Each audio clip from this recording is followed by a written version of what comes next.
This series presents information based in part on theory and conjecture. The producer's purpose is to suggest some possible explanations, but not necessarily the only ones, to the mysteries we will examine. Are we going to experience some form of ultimate disaster? Will we have worldwide floods, major earthquakes?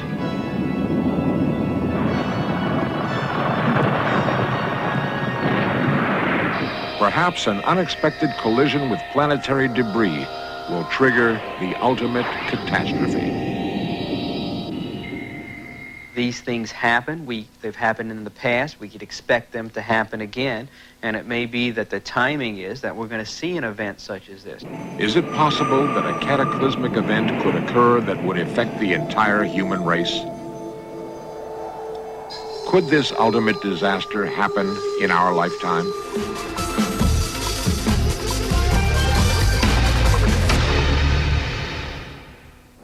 We tend to think of catastrophic events occurring on a limited regional basis, not worldwide.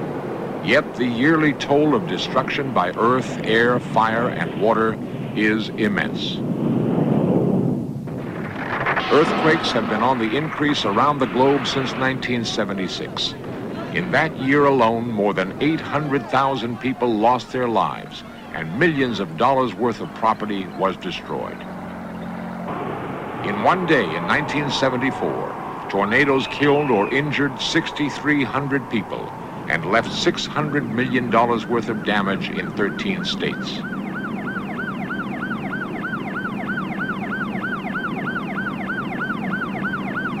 Serious volcanic eruptions have occurred in 4 regions of our planet so far this past year.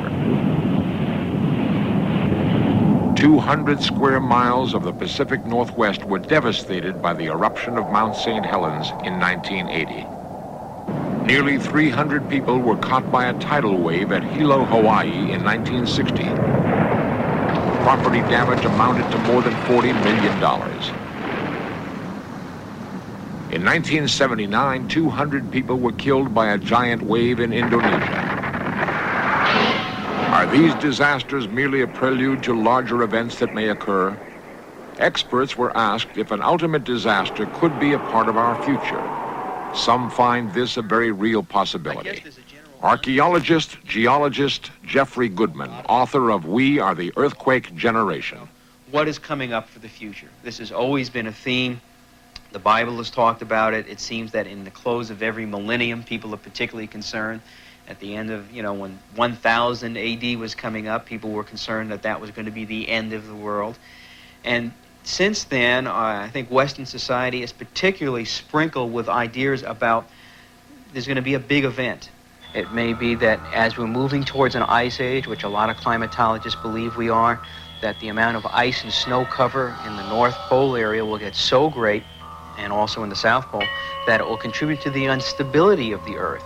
And we know that large earthquakes do move the Earth on its axis. And it may be a combination of forces of the instability from the ice and snow cover, the striking of a meteor, large quakes causing jostling, a number of factors coming together to produce what I think is, or has been referred to as the ultimate event. And that's the Earth actually turning over in space, turning on its hinges. The Stell Group is a new community established in the farmlands south of Chicago under the leadership of Richard Kenninger.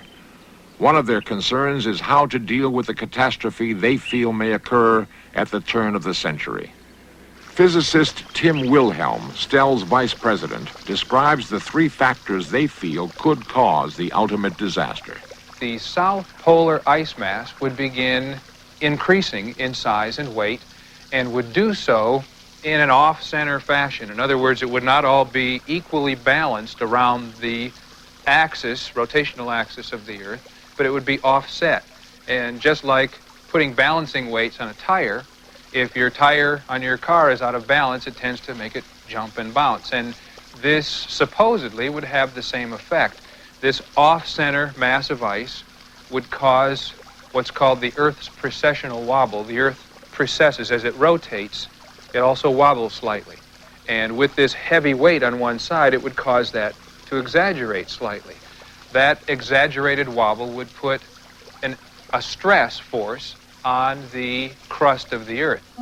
The second factor is the cooling in the core of the Earth. As with all physical matter, as it cools, it shrinks. Now, the plastic underlayment, the mantle of the Earth, being more fluid-like or plastic-like, can shrink at a continual rate. But the crust of the Earth is rigid and cannot readily conform to this shrinking mantle. And what happens is as the underlayment is shrinking away, you get sort of a buckling of the crust, which along fault lines there are instabilities. And to equalize, the crust will shift, and that is what an earthquake is. Fault lines form a web covering every area of the Earth. The third factor, The predicted planetary alignment, which is to occur on or near the date May 5 of the year 2000. Now, this planetary alignment will not be a super straight line of all the planets through space. There will be several of the farther out planets off at about 90 degrees, but most of what are termed the visible planets will be in a fairly straight line shot through the heavens.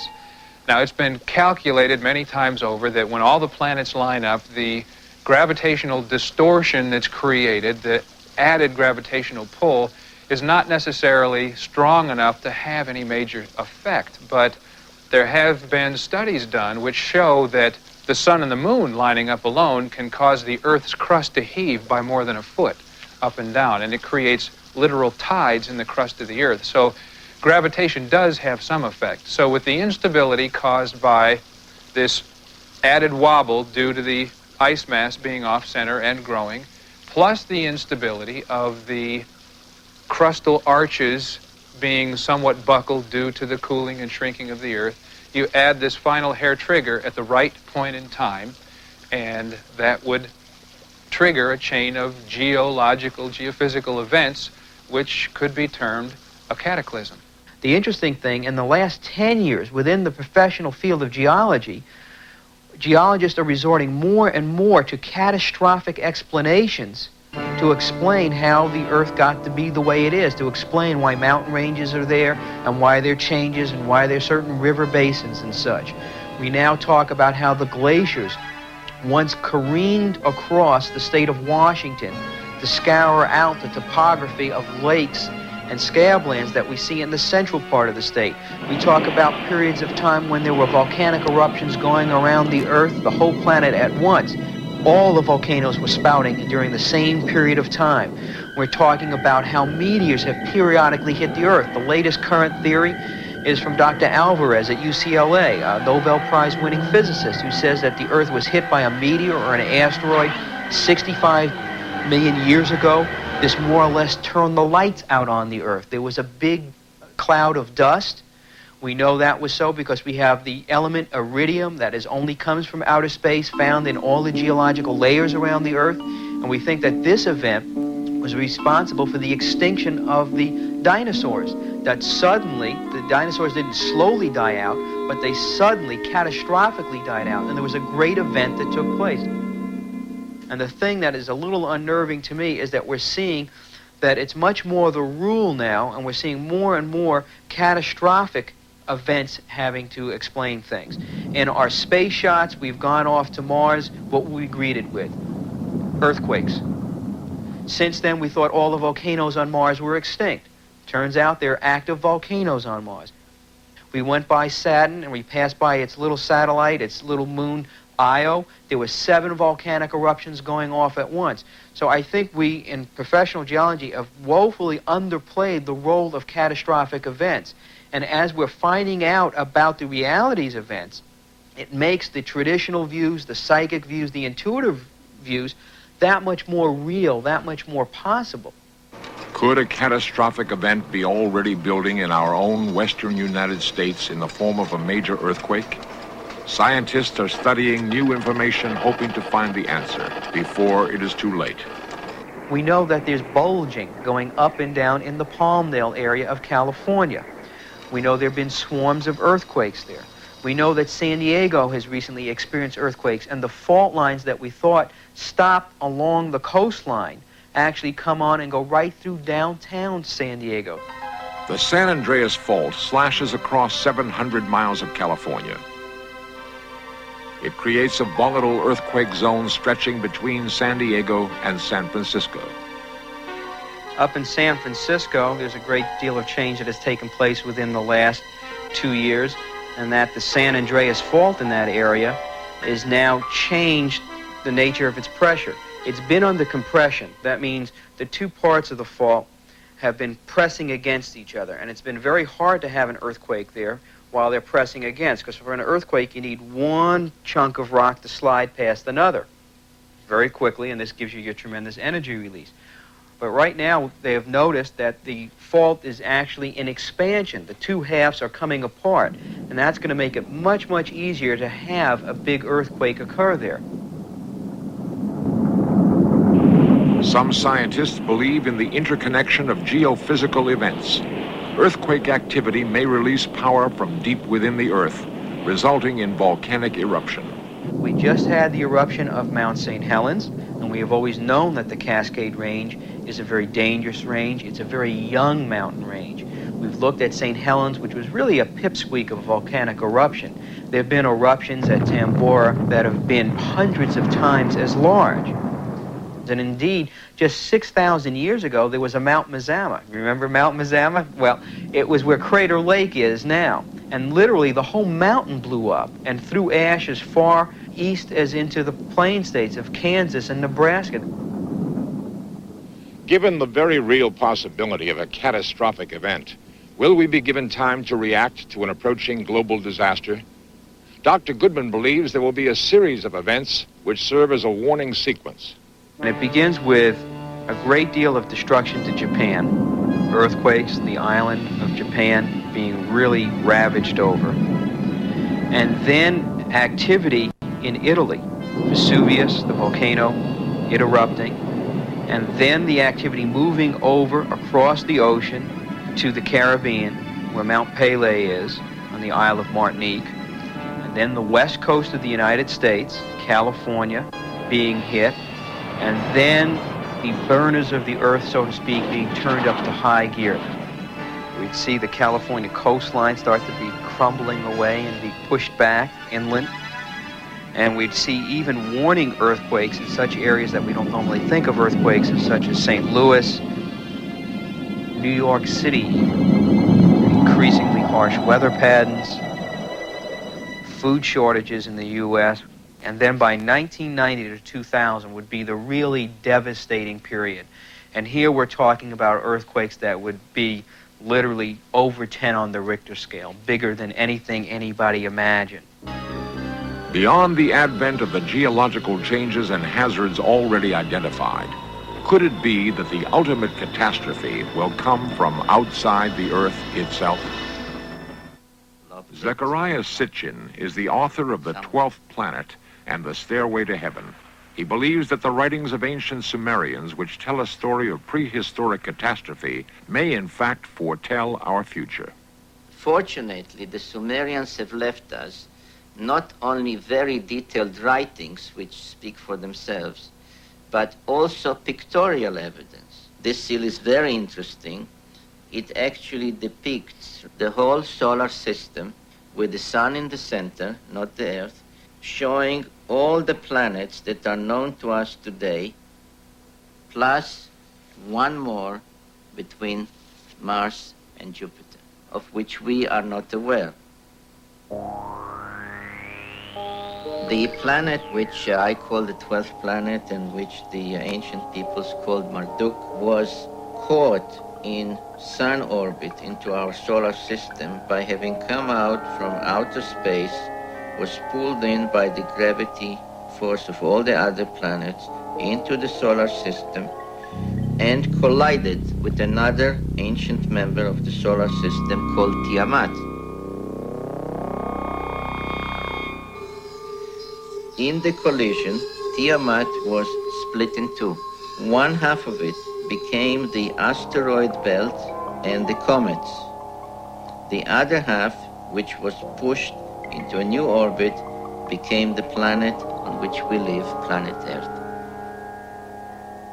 Marduk itself, which was now caught into solar orbit, has adopted a very large, long elliptical orbit, almost comet-like, which brings it once every 3,600 years between Mars and Jupiter. Is this possible? Could there be another planet in our system that approaches Earth every 3,600 years? This basic tenet in my writings, which was central to the beliefs of the ancient peoples, that there is indeed one more planet in our solar system, has been in the past 2 years or so accepted in a way by astronomers, especially those at the U.S. Naval Observatory in Washington, who have concluded that there is indeed one large planet beyond Pluto. Dr. Robert Harrington of the U.S. Naval Observatory does confirm the recent appearance of another planet orbiting beyond Pluto. This planet is believed to be 3 to 5 times larger than Earth. Given then that such a planet indeed exists and that it may come and cause havoc in the future, it's very interesting to read the Sumerian evidence of what happened on one of those previous passages when the deluge took place on Earth. The first effects were a very strong wind and a darkened sky.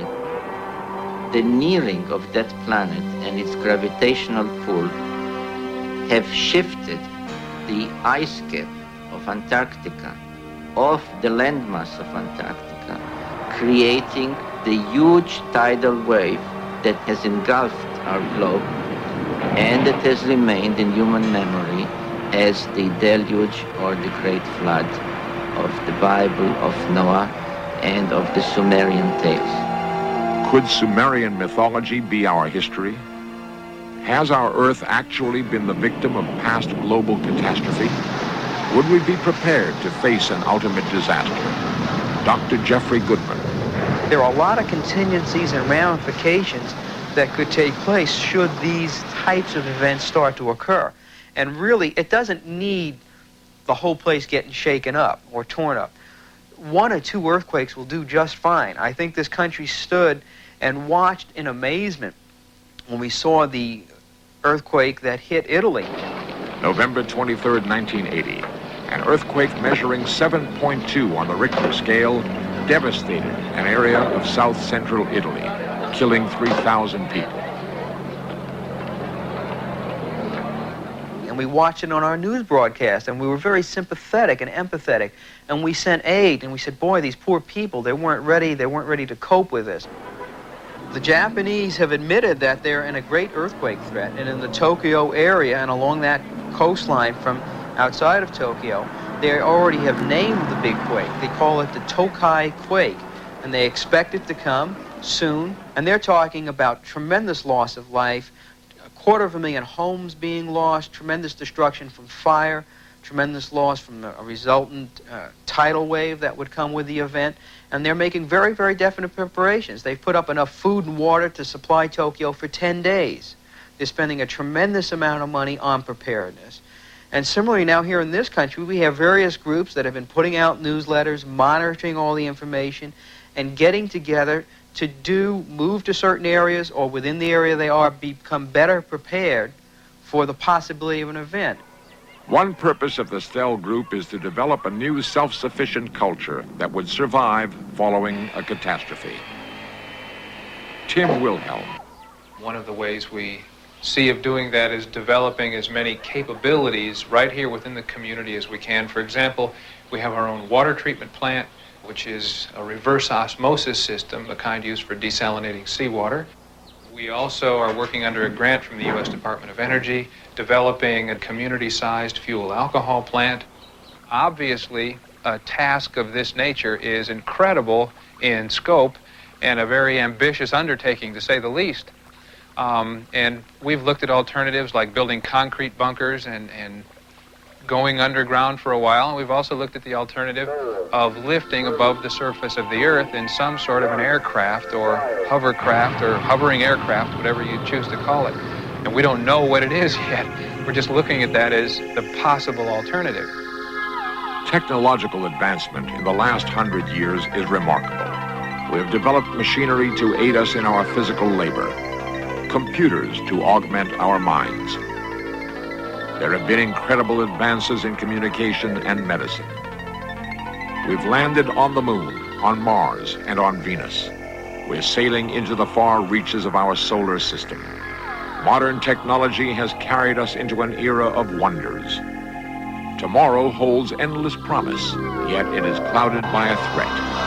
Some scientists feel that we may face cataclysmic events in our lifetime. Given that possibility, there are those who believe that some of our technological resources must be applied toward mankind's survival of the ultimate disaster. Apart from a catastrophe on Earth, limited or due to our own position in the heavens and the fact that another planet comes periodically, is there something in the solar system, perhaps in the whole universe, that keeps repeating itself? That a civilization arises, life can become possible, evolve on a planet, a stage arises, there's a very high civilization, but it brought its own ruin, perhaps, on itself, and then somebody gets into spaceships and goes to another planet and starts it all over again. In other words, is the past the future?